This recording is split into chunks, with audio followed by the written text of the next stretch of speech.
Université to na institut to na école moko ezaki na kombo ya moto moko quelconque. Mama Kalunga azape moto apesi esengo. Aboyi kombo na ye eleka une aperçu. Yango to bengaka a immortaliser kombo na ye na nzela ya éducation epai ya bana oyo bazali avenir ya lobi. Voilà la raison pour laquelle elingi olakisa ke biso na biso makambo tolobaka toyokana. Donc makambo tolobaka toyokanaka. Parce que ezali peut-être rêve ya batu ebele, ezali peut-être ba projet pe ya batu ebele, mais Mama Kalunga beti sete a beti libaya. Et mutu nso ko ba pe na za idea otonga école. Mais monika ba flat e bandi ba abi kana ko comme ça na on peut flat. Na éducation, ils ont vraiment maman moko oyo to azo mérité beaucoup de félicitations. Puis azo mérité vraiment ba soutien. Même il y a mboka na biso ba konya mboka na biso faut ba tia poids parce que déjà tant wa boti lo kwa boye eza mwana liboso boti. Donc pourquoi pas ko pese chance à bota pe ya mibale. Donc on a déjà za maman moko boye azana ba idée pe ya malamu. Donc bande ko nyonso tout oyo ba ko landa biso ndenge tozo ça eza ba biloko moko ya ko tia poids net na iloko Mama Kalunga asali bo eza plaisir vraiment fierté na biso. Un sentiment de joie, surtout comme on a bandé konanga, comme on a tout cité, tout ça on a inachevé. Mais le quoi tout ça 60% déjà, Nzamba zora le kumo. Lo a raison et pas d'ailleurs parce que mutunde, quand on a premièrement ils a mbongo, quand on a mutu. So on raisonne que son a retourné na mbongo retourné te. Mais si on raisonne que mutu ezali osaka ke na tonga na otonga yango na elongo na bandeko to sunga commune ki senso ba délinquants baza tellement ebele wana nazo marché ba moté baza tellement ebele so yibiso to sungi bango te mutu musa ko sunga bango donc aza tenga na sina bandi na te première pas en trois so yibino pe botier deuxième pas et vous appelez sous malamu koleka.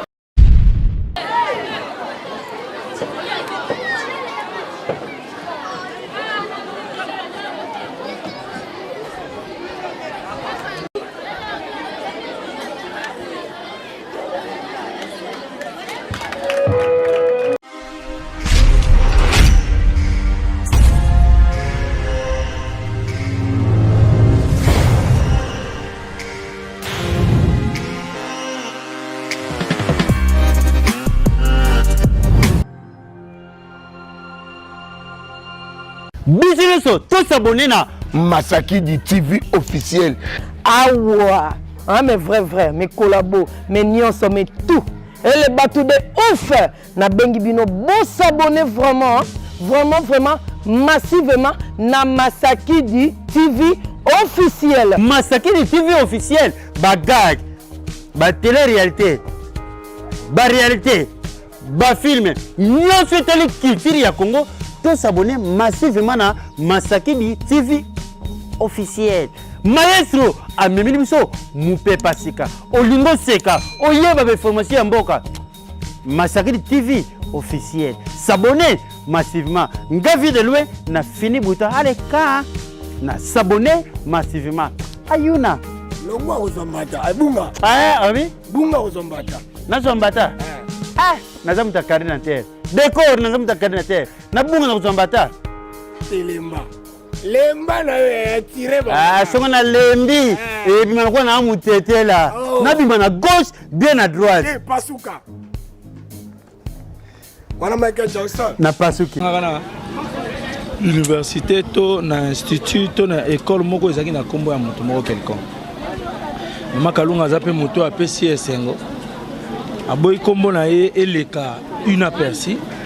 Yango to bengaka a immortaliser kombo na ye na nzela ya éducation epai ya bana oyo bazali avenir ya lobi. Voilà la raison pour laquelle elingi olakisa ke biso na biso makambo tolobaka toyokana. Donc makambo tolobaka toyokanaka. Parce que ezali peut-être rêve ya batu ebele, ezali peut-être ba projet pe ya batu ebele, mais Mama Kalunga beti sete a beti libaya. mutu mosusu akoloba mpe naza na idée ya kotonga ekole mais amoni kaka baflat ebandi babi abiki na kokomisa nango mpe flat mais devedi mpiko na ye ya kokomisa likanisi na ye ya ntina suka etumboli bampiko mosusu mpo ekomisama mpe makanisi na suka. Donc vraiment encore pour une fois ngai soko moni ngai esika bacomédien basangani nakoma kokima feti mais soki naye parce que nayebi que c'est quelque chose de très important. Eza makambo etali non seulement la comédie mais etali toute une génération etali bana oyo bakozala avenir ya Congo ya mboka na biso mpona lelo. Président César, est-ce que dans le projet na yo depuis que yoza moto vous avez un visionnaire dans le projet na yo pe ezalaka pe un jour peut-être pour ça la université pour ça la école peut-être emboîter les pas depuis ce ozonga na émission akala on parle de toujours de ça. On parle de toujours de ça depuis et on a toujours ces projets molo on va aller Kalunga Azan a besoin pété katika la emoko Azan a besoin ndenge koto ba omona groupe scolaire Maman Kalunga le bibi ba moni complexe scolaire il a dit esobe biso tozali ba éducateur à masse il faudrait to présenter la population na biso et loko oyo peut-être batu ebele basala te. Rebi biso tozali ba fruit ya bolingo batu. Mais de retour il faut to rembourser na batu wana pe bolingo bango ba tshai kati na biso. Donc voilà. Donc vraiment ma présence déjà ici ça dit beaucoup. Kolonga musika to wuti pona okomati awa elingelo ba déjà que vraiment avec tout nos cœur nous te soutenons. Nasi na projet o ngana na minga olobate Maman Kalunga emoka yebi esika nini to beti sete esika nini to sali ke makambo mususu pe esalama par ba courage na biso par makambo belé. Vraiment merci encore pour une fois Maman Kalunga pour la initiative oyo. Je t'encourage. Na éducation ils ont vraiment aza maman moko oyo to azo mérité beaucoup de félicitations. Puis azo mérité vraiment ba soutien même il y a mboka na biso ba kondia mboka na biso faut batia poids parce que déjà tant wa boti eloko aboye eza mwana liboso boti donc pourquoi pas ko pese chance abota pe ya mibale donc zo mona déjà za maman moko boye aza na ba idée pe ya malamu donc bande ko nyonso tout oyo ba ko landa biso ndenge tozo sa eza ba biloko moko ya kotia poids net na eloko Maman Kalunga sali bo eza plaisir vraiment fierté na biso. Alors par rapport à Batou Babino Barabata Maboto, Matamaboke plutôt, Babona Bino utilité dans la société, Nino Koloba par rapport à regard au Batel à Bino, réflexion Batou à votre n'est pas Nabino. Mais bayebake toza bato maboke wana ndezi toza mais so bafungi liboke na kati bamona bamonganza bamona bampoka bamona bamboto bamona biso te maboke ezali bango bazwa biso ka bato maboke mais lelo oyo mutasali école oyo azanani aza muta maboke o bango babema muta maboke wana o tosalaka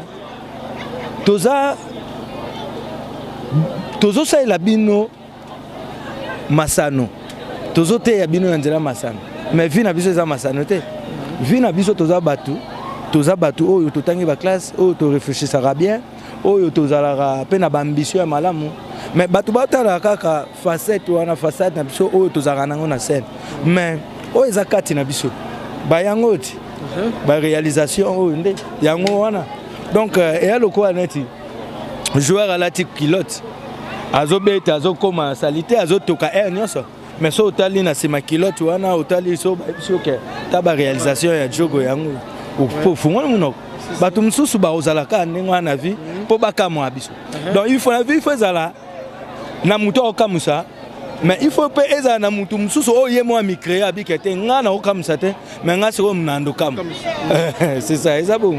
Voilà, merci beaucoup président Sobé. Merci beaucoup. Équipe à Paris Saint-Germain yo pesi bango coup lelo makambo comme na suka ouverture école inauguration lelo nini okolo ba sentiment ni ozana okula mkalelo na sentiment ya joie surtout komona bandeko nanga komona to sisité tozaka na inachevé mais le quoi to sali 60% déjà nzamba zwara lokumo lo a raison et pas d'ailleurs parce que mutunde kotonga premièrement ezaka mbongo te kotonga ezaka mutu so raisonner que so na kotonga na mbongo kotonga te mais so raisonner que mutu ezali osala ke na tonga na kotonga yango na elongo na bandeko to sunga commune ya Kisenso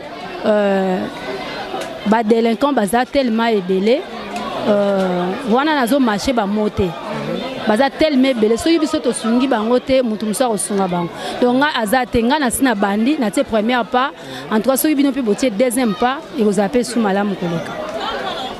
Maman Kalunga, félicitations d'abord. Merci. Merci. C'est une dame, moi, tout le monde qui est comédienne, nous bani musala na yo kala. Nazali tilelo. Voilà. Idée oyo, parce que ce n'est pas possible. Il y a une comédienne à ça l'école. Ok, mingi na maman théâtre mais aucune éducation. Idée wana pe courage wana et comment? C'est l'amour, hein. Ezara bolingo. Mutu so alingi arosala. Donc eza bolingo kolinga batu. Komona ke bana moko boye bakoki kobeba lobi. Et puis tamsuma kina na bango ezala likoa mutu na yo ponga tona bandeko ya kotoyo na mona bana bazo tambola baza pena respect mingi te na tuni bango botanga wa bazo tanga côté kuna moni ne bana bayaka wela batala tam susu artiste na bango donc bazo buskila ne boye mamo bana ba injure ezobi ne pousser ngana tuna bango botanga wa banso tanga kuna donc muso binga tanga raté mais aza déjà ba 8 ans donc et ça nga epesa nga posa wana asaki nga mot na baki nzambe sunga ngai nde nzamba ko kisima nzamba sunga yo bien sûr mais to bi que gratuité commis je sais pas école ya maman Kalunga eza gratuit ou bien il y a de frais oyotie mais en montant moi un peu alizé là te école nanga eza na gratuité te mais eza na minerval moko eza na mbongo ya mukie eza na prix moko ya C parce que na kati ya bolingo so otie mbongo ebele c'est que tika su bolingo te et comme elongo amour ya bato comme soit amour ya mbongo donc minerval eza mukie po sonne to sengi minerval te to ko apeko sisa mambo te donc minerval ya mukie po mutu pe bato mususu pe ba tanga ka 100 minerval bolingo penze za rapete mais mutu azo bimisa pe ba mbongo na e bolingo pe za mususu donc maman Kalunga da sans sponsor qu'est-ce que parce que j'ai déjà fatigué aux sans sponsor parce que to moni misale ezali sponsor numéro 1 ezaki ezanzambe yene mtasala kake ozwa poso osengi ozwi ata so ozwi lelo te ba ke lobi okozwa donc nzamba zwa lokumu po yende sponsor et puis sponsor na biso auto zwi pendant ba makambo yo tant to continuer musala ezali Congo fin oyo alobi a continuer na biso Congo fin en tout cas merci na ndoi ya papa na ngai Kodia Rigene parce que nga papa na ngai Kodia Kodia Rigene na mwasi na ye Diane Kodia en tout cas bo soutenir eloko eza ngate eza ba fruits de mes entrailles te eza bana ya mokili mobimba oyo lobi éducation na bango ekozala malamu lisusu bakozala pe ba cadre lobi batanga kombo ya Congo fin batanga pe kombo maman Kalunga. Merci beaucoup maman Josie. OK merci Lombe nana posa la kota et puis tango ko yape soke za yo to ko tiko okindi ba moni ba matcha makilera ol bageba ba décevoir biso bana bango ba bando simbila biso ba bilamba ba pire petit am confia ba ngande baye et puis ba mamba mo na ndena bango mais bazo kende ba otika pe biso population na ba msuba lobi ba bimbongo banda okende ko zwa pa mamo live ya muninga banda ko bomba tongi école ya bino bo banda ka ko lia bilialia. Que dis-tu par rapport à ma propos bongo? Est-ce vrai ou est-ce faux? Ah mais bravo, il y a bomba ginaye, bravo. Bravo. O pe balia gina o to lia gidongi yi na bakisika ya ngwana. Sogeza kazo kimbongo na ye ya bomba ki bravo. So eza mbongo mama Olive yo yebisa mama Olive nini? Abakisile sumso asili salikolo. Message n'est pas bafia à théâtre, on va passer temps na bango na ba conflit, oya lobby, oya sali, oyo boy, message aux autres. Na message on peut ça bango te po baba na tant que mbiako ko pe ça toli. Bon, message na nga ya na bango balebele. Oui. Nga ya na bango balebele mais na message on peut ça bango te. Po ba pe artiste te. Ba pe ba comédien te. Ba parfait. Bango ba yaki na ba makambu na bango. Pour ceux qui bandana balegi na biso baleya basila banani tututu ba ibagata yala marambote bana ba ile mamuna bango et puis ba yoka na ba conseil té ba continuer mamuna bango eza na suka na opé na opé c'est conseil yoka ngate message à Soukolobini. Bravo Maman Kalunga Jolie, bravo Maman Kalunga Jolie. Merci beaucoup amis internautes. Nzamba Songa lelo oyo groupe scolaire Maman Kalunga pourquoi pas lobby comme à l'école ba école Masamba oza ba école moko répété pourquoi pas comme à l'école ba Sévigné donc lelo zamoko lobby pe comme ami balé comme ami satu et aux amala mingi pour l'éducation ya bana na biso pour avenir ya lobby za na maboko bana. Merci beaucoup. Voilà. En tout cas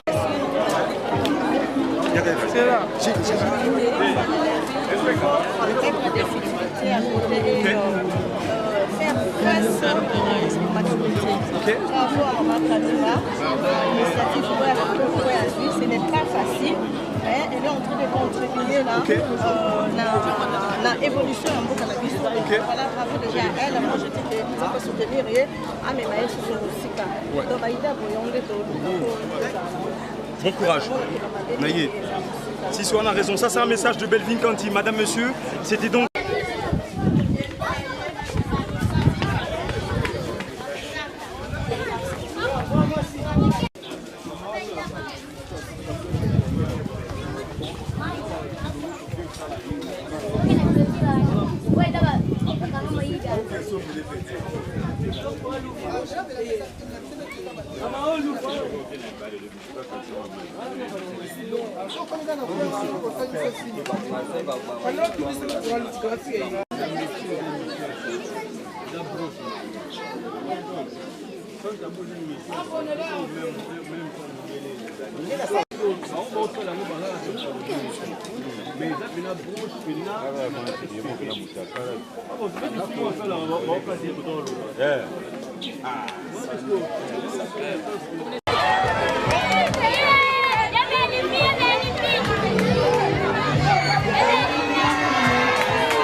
Mwana mboka, mwana papa, mukolo mboka.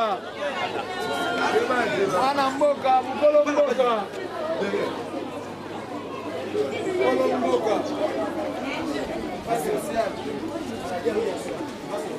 Ezali déroulement ya cérémonie oyo nkolo. Na bondeli pe na beleli yo nkolo. Au bandana biso du début jusqu'à la fin, Seigneur. Que ta main puissante et agissante, éternel Dieu, est à la permanente nesika oyonkolo.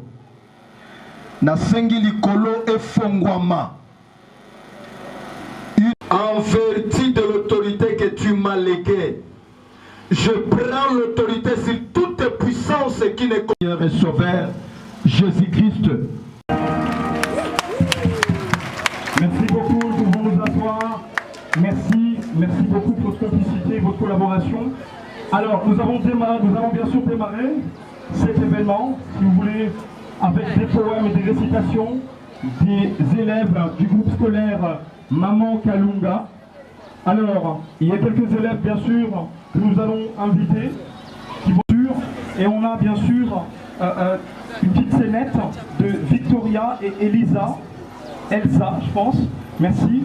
Et aussi le discours, bien sûr, du promoteur, du couple promoteur, donc Maman Kalunga.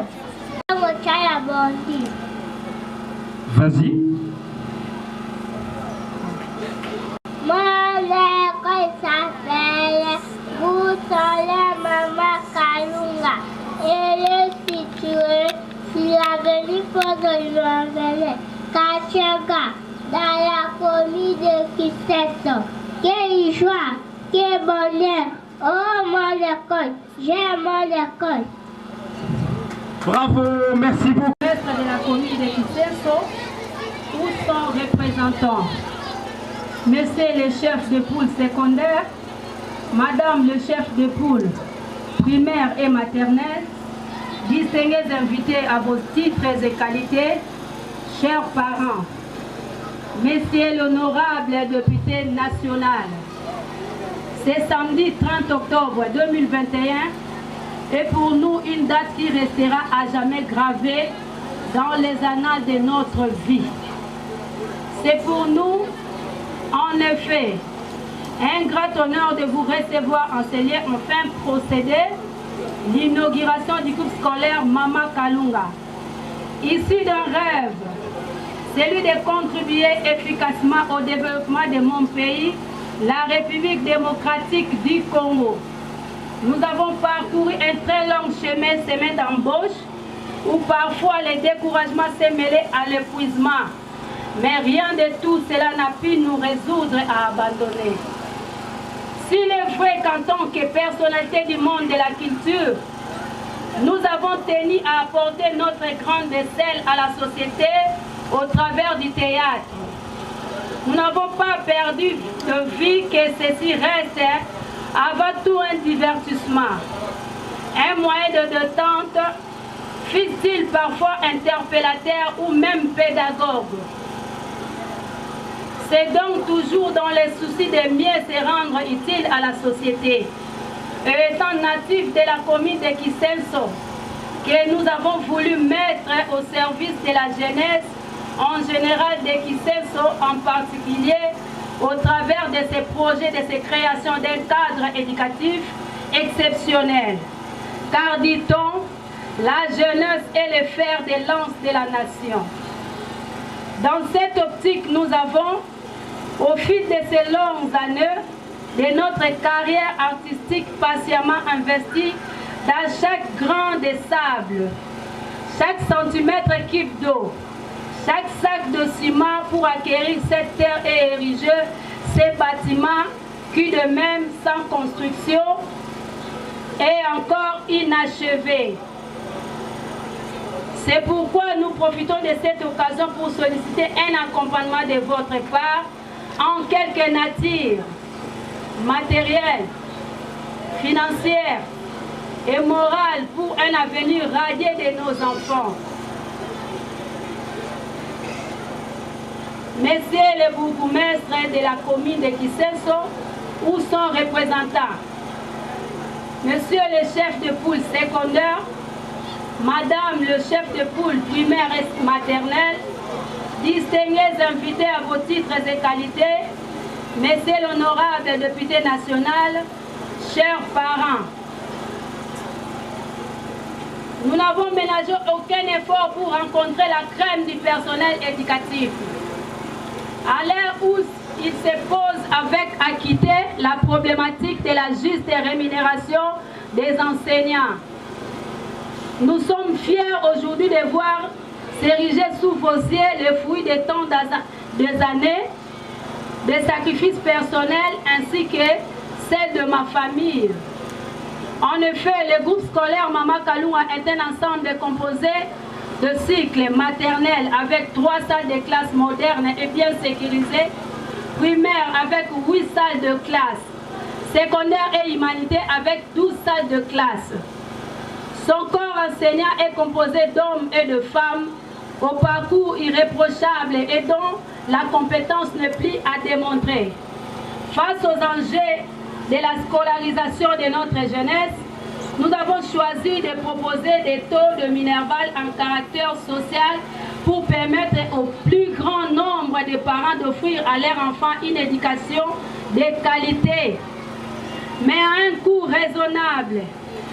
Fort ces atouts tant logistiques que financiers, nous sommes heureux de vous annoncer que vous avez été nombreux à nous faire confiance car le groupe scolaire Mama Kalunga débute pour cette année scolaire 2021-2022 avec un effectif de 700 élèves répartis comme suit. Maternelle avec 67 élèves, primaire avec 350 élèves, secondaire et humanité 282 élèves. Applaudissez. Où sont représentants? Monsieur le chef de poule secondaire, Madame le chef de poule primaire et maternelle, chers parents, distingués invités à vos titres et qualités, c'est pour nous ici l'occasion de remercier Maman Kalunga pour cette initiative très salvatrice et pour le salut de nos enfants. Ça m'a été étonné quand j'ai reçu l'invitation d'une comédienne qui fait une école. J'ai trouvé comme un ami. Il y a quoi de dire bravo Maman Kalunga pour entrer dans ce monde de l'éducation, car qui ouvre les portes d'une école ferme les portes de la prison. Rassurez-vous que votre école va réduire sensiblement le nombre de tous enfants non encadrés à Kiseso, surtout dans un pays. À nous de vous encadrer, à nous de vous suivre, les enfants ont été formés. Cela signifie quoi? Une école ne peut qu'être bâtie avec la qualité des enseignants, avec la qualité de suivi des inspecteurs. Ainsi, je vous laisse 3 mots.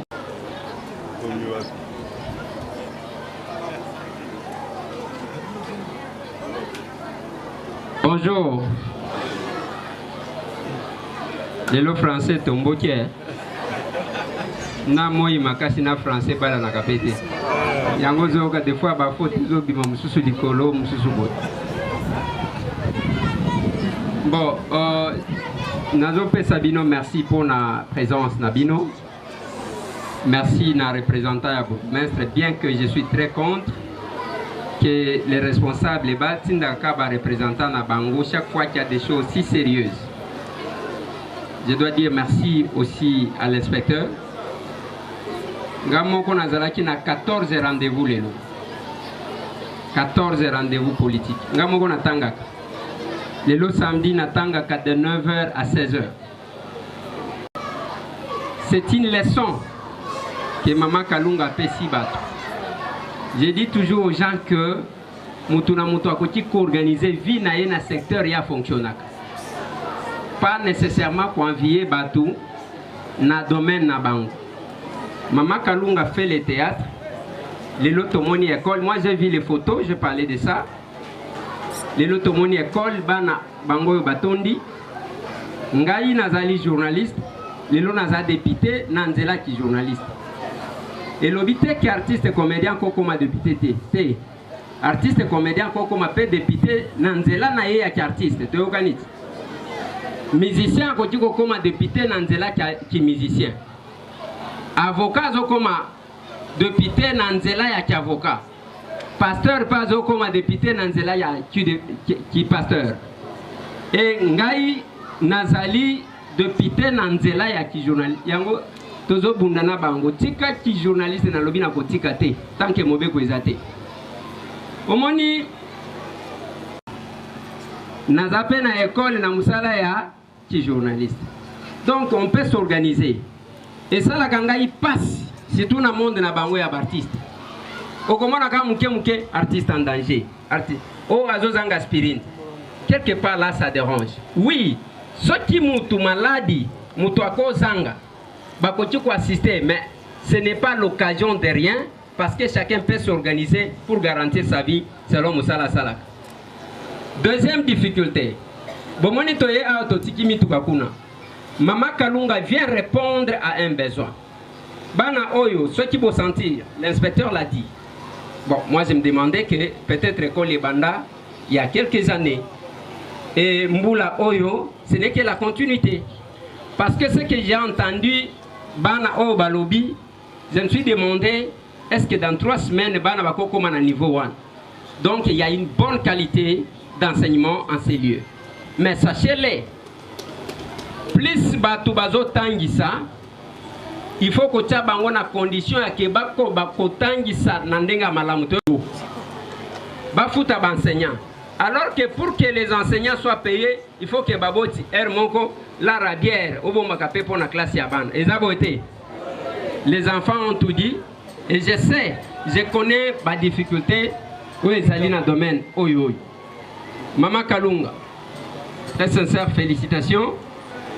Et nous allons demander à ce que Bandeko Nyonso, Bamboite les pas, on peut organiser sa vie dans le secteur aux Alikosal. J'ai entendu, je connais c'est quoi la construction, Maman Kalunga, Naebi. Naebi pe libanga moko boake la kinga na téléphone. Yo moko yebi. À un moment donné, nous allons revenir. Tokobenga yo, on ne manquera pas de soutenir cette œuvre. Et je profite de ce micro. Pona kosenga. Ngai d'abord naza Elia Lukunga.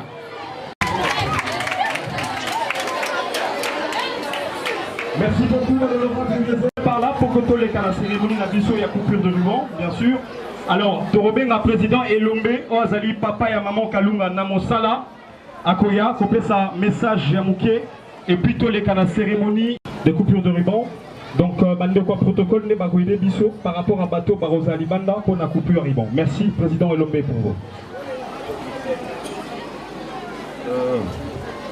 Il a été dit par mes prédécesseurs. Un technicien d'enseignement a parlé, un député national a parlé, donc pratiquement rien d'important à ajouter. Mais sinon, exprimer ma satisfaction. Exprimer ma satisfaction pour cette œuvre grandiose. C'est vrai, il n'est pas facile d'investir dans l'enseignement. Et surtout en cette période où elle le fait avec du cœur, pas pour le lucre, pas pour un bénéfice matériel, mais pour du cœur, dans un quartier qui est celui que nous visitons aujourd'hui. Généralement, qu'est-ce qu'on ferait? C'est de construire un hôtel où on gagnerait facilement chaque jour. Une boîte de tolérance. Qu'est-ce qu'on ferait? On construirait peut-être un bar, parce qu'on sait qu'en pareil milieu, les gens préfèrent s'enivrer, dormir, pour oublier le souci de la vie. Mais elle bâtit une école. Mao Tse-tung a dit, l'humanité ne retiendra que les noms des bâtisseurs. Une école reste ad vitam aeternam. Parce que même si ce bâtiment peut s'écrouler demain, mais ceux qui auront étudié ici garderont le nom de Maman Kalunga de cette école. Et je suis encore plus émerveillé quand j'entends encore mon beau village. Connais-tu mon beau village? Encadré dans le feuillage. On dirait un nid d'oiseau. Mais tiens, c'est à cet âge-là qu'on a appris ça. Voilà pourquoi c'est ici l'occasion de féliciter les enseignants. Je les ai entendus, oui. Donnez, chers enseignants, à ces enfants la qualité que vous avez reçue, parce que je la sens. Vous l'avez. Vous êtes de qualité à force de qualité. Donnez à ces enfants décomplexés, qui est né de mes tripes, de mon intelligence culturelle, qui fait plus que moi son père. Mais quelle joie aujourd'hui pour moi. Messieurs les inspecteurs, les plus heureux en fait c'est moi. Je monte sur ce podium. Gédéon, je monte sur ce podium. Investir dans le loisir autre. Mais investir dans l'éducation des enfants. Chers frères, chers compatriotes, honorables, Talam Tete Bilo Libaya. Voilà, qu'il a fait, comme vous l'avez si bien dit, n'est pas tendre à être au Parlement pour le faire. À chaque niveau, dans chaque domaine de la société, on peut poser une pierre pour la construction de son milieu, pour le développement de son secteur. J'aimerais parler davantage. Je vais vous fatiguer. Je vous remercie. Alors je rappelle que Tozobima Libanda, juste quelques bateaux, Oyo Bande Kwa